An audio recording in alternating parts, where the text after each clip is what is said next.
Good morning बच्चों एवं दोस्तों। अपन कक्षा 12 राजनीति विज्ञान में स्वतंत्रता एवं समानता का जो लेसन अपना चल रहा था, स्वतंत्रता का परिचय अपन ने किया। स्वतंत्रता का अर्थ एवं परिभाषा अपना चल रहा था और उसमें नकारात्मक स्वतंत्रता या स्वतंत्रता का नकारात्मक अर्थ यह अपन ने देखा। उसमें अपन लिख भी नहीं पाए थे पूरा, जो मौखिक बातें मैंने बताई थी तो बीच में कुछ टेक्निकल मिस्टेक हो गई थी। आज अपन स्वतंत्रता का जो अर्थ है परिभाषा है उसमें सकारात्मक अर्थ में स्वतंत्रता को समझेंगे। स्वतंत्रता का सकारात्मक अर्थ तो आइए देखते हैं।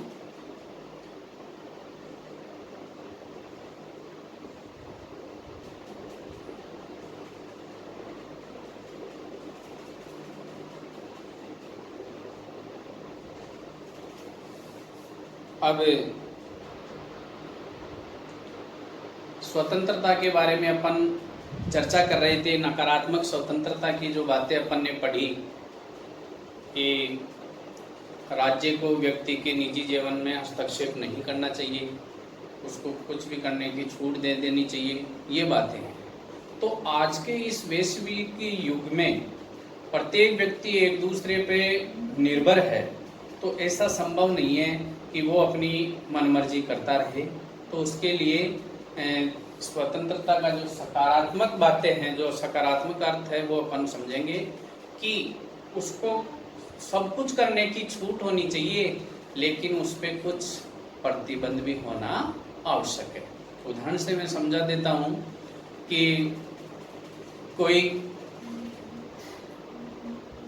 ये समझे कि मैं तो कुछ भी कर सकता हूँ, अब वो किसी को गाली निकाल दे तो दूसरे के आत्मसम्मान का जो ठेस पहुंची तो वो गलत है, उसकी स्वतंत्रता का हनन हुआ।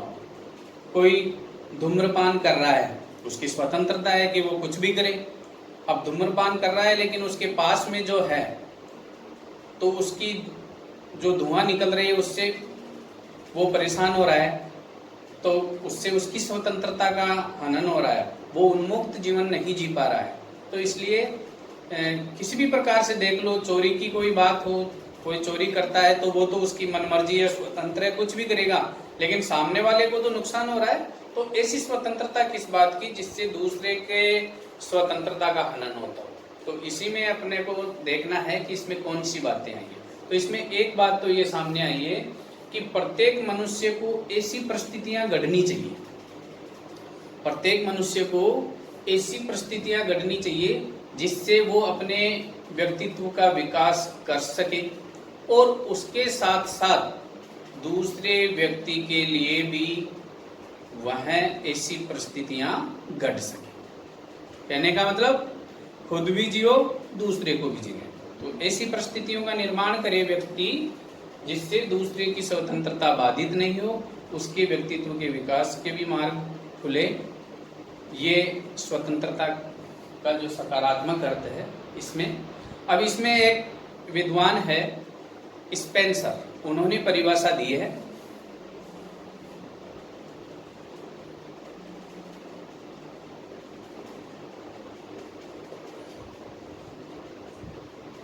स्पेंसर कहते हैं, पहले लिख देता हूं मैं, प्रत्येक व्यक्ति को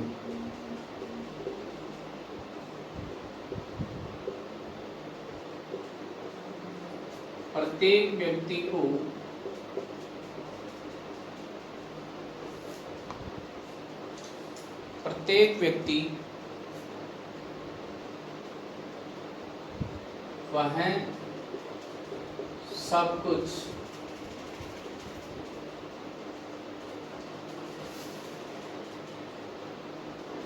करने को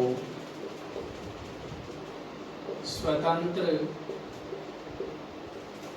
है जिसकी वह इच्छा करता है। यदि, ये बात यहां तक समझिए, प्रत्येक व्यक्ति वह सब कुछ करने को स्वतंत्र है,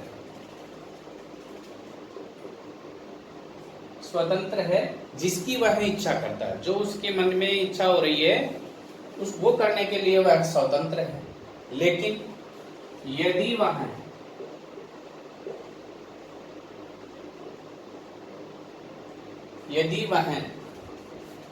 दूसरे व्यक्ति की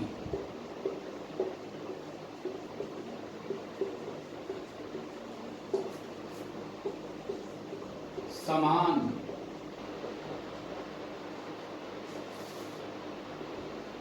स्वतंत्रता का हनन नहीं करे।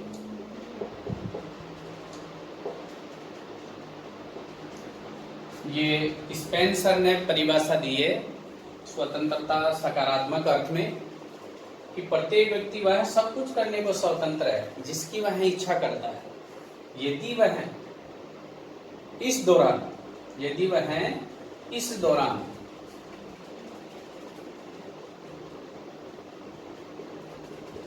अपनी स्वतंत्रता को काम लेने के दौरान, यदि वह इस दौरान दूसरे व्यक्ति की समान स्वतंत्रता का हनन नहीं करे तो वह सब कुछ करने को स्वतंत्र है। तो उसको स्वतंत्रता भी मिल गई, लेकिन उसके ऊपर उचित प्रतिबंध भी है। तो कितनी अच्छी बात है कि व्यक्ति को कुछ भी करने के लिए स्वतंत्र है, लेकिन उस पर प्रतिबंध भी होना चाहिए, उचित प्रतिबंध होना चाहिए। दूसरी बात, दूसरा विद्वान है पेन। पेन के शब्दों में अपन देखते हैं स्वतंत्रता का सकारात्मक अर्थ। तो ये कहते हैं कि स्वतंत्रता इस बात को करने का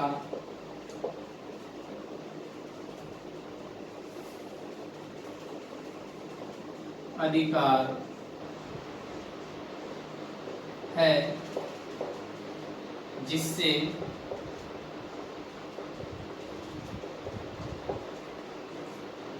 वह दूसरों के अधिकारों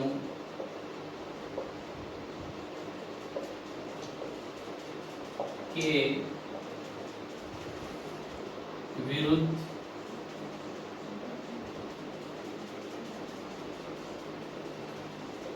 न। ये पेन ने स्वतंत्रता के बारे में बताई, बात वही है, शब्द अलग है। स्वतंत्रता इस बात को करने का अधिकार है जिससे दूसरे के अधिकारों, जिससे वह दूसरे के अधिकारों के विरुद्ध नहीं, कि वो जो भी कुछ काम कर रहा है वो करे लेकिन दूसरा प्रभावित नहीं होना चाहिए। ये स्वतंत्रता के अर्थ स्पेंसर और पेन ने बताए। अब अपने जो महात्मा गांधी है उन्होंने भी कहा है स्वतंत्रता के बारे में, तो वो मैं आपको बताता हूँ।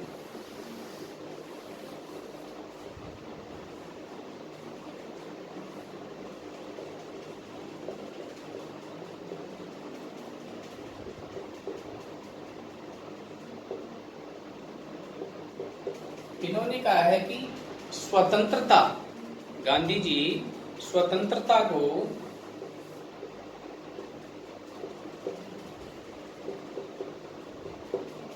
नियंत्रण के अभाव में नहीं देखते।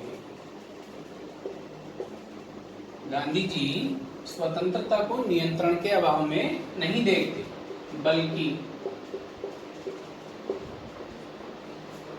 व्यक्ति के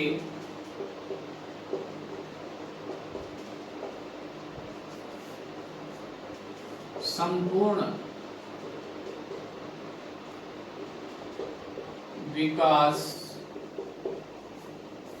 की अवस्था की प्राप्ति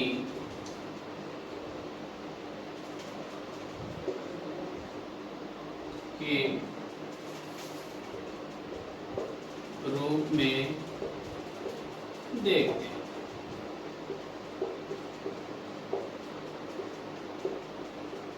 ये गांधी जी का मानना है कि स्वतंत्रता नियंत्रण में नहीं, नियंत्रण का अभाव नहीं होना चाहिए स्वतंत्रता के प्रयोग में, बल्कि व्यक्ति के संपूर्ण विकास की अवस्था को प्राप्त करने में गांधी जी स्वतंत्रता को देखते हैं। इस प्रकार अपन देखते हैं कि स्वतंत्रता में व्यक्ति अपना सर्वांगीण विकास कर सके, अपने जीवन यापन का जो संसाधन है वो जुटा सके, अपने सम्मान पूर्वक वो जीवन जी सके, तो वो उसकी वास्तविक स्वतंत्रता को प्राप्त करता है।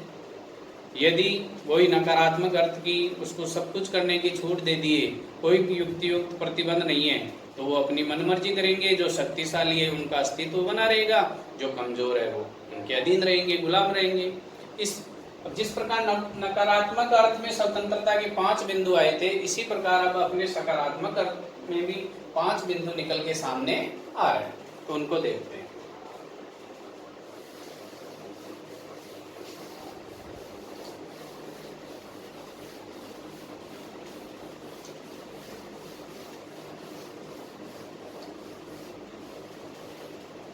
पांच बिंदु जो मुख्य निकल के आ रहे हैं वो देखिए। पहला बिंदु इन परिभाषाओं से जो निकल के आया कि स्वतंत्रता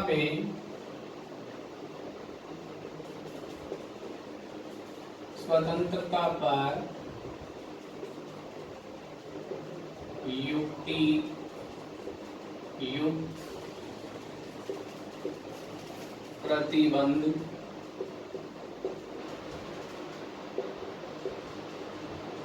आवश्यक है।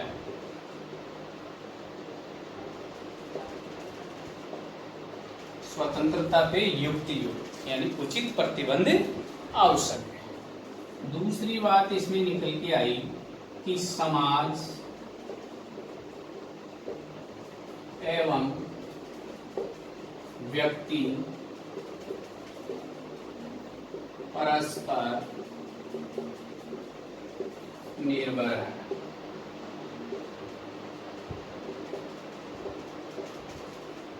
दूसरी बात ये निकल के आई। तीसरी बात आई इसमें स्वतंत्रता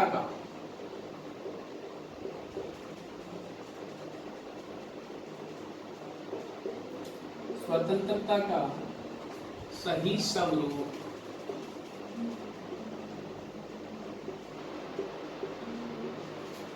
राज्य के कानून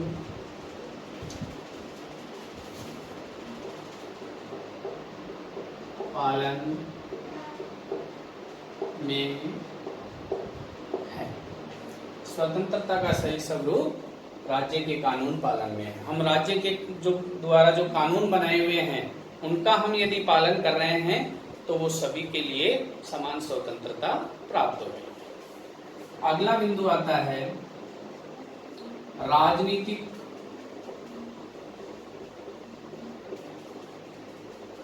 एवं नागरिक स्वतंत्रता का मूल्य आर्थिक स्वतंत्रता के बिना निरर्थक है।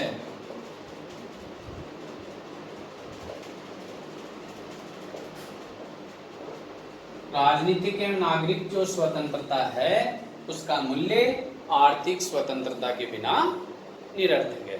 आर्थिक स्वतंत्रता व्यक्ति को अपने रोजगार के अवसर मिले, समान कार्य के लिए समान मजदूरी मिले, अपना सम्मानजनक वो जीवन जी सके। और लास्ट बिंदु निकल के आता है, नीचे आपको शायद दिखे नहीं, तो लास्ट बिंदु मैं बताता हूं आपको।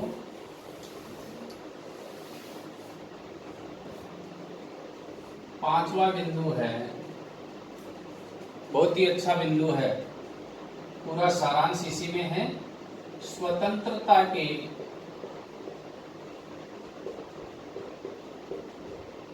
अस्तित्व के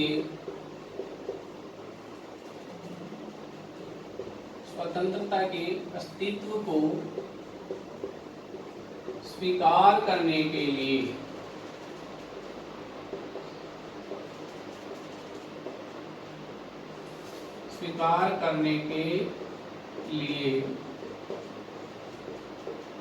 दूसरों की स्वतंत्रता को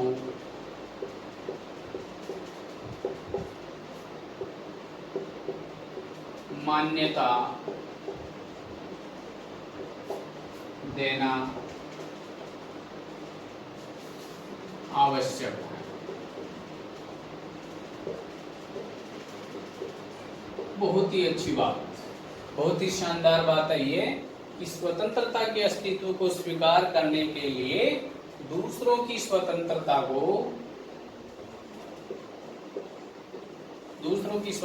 को मान्यता देना आवश्यक है। अपनी स्वतंत्रता का अस्तित्व बना रहे, इसके लिए हमें जो दूसरे की स्वतंत्रता है उसको मान्यता देना आवश्यक है, तब अपनी स्वतंत्रता बनी रह सकती है। ये स्वतंत्रता का सकारात्मक अर्थ मैंने आपको समझाने की कोशिश की।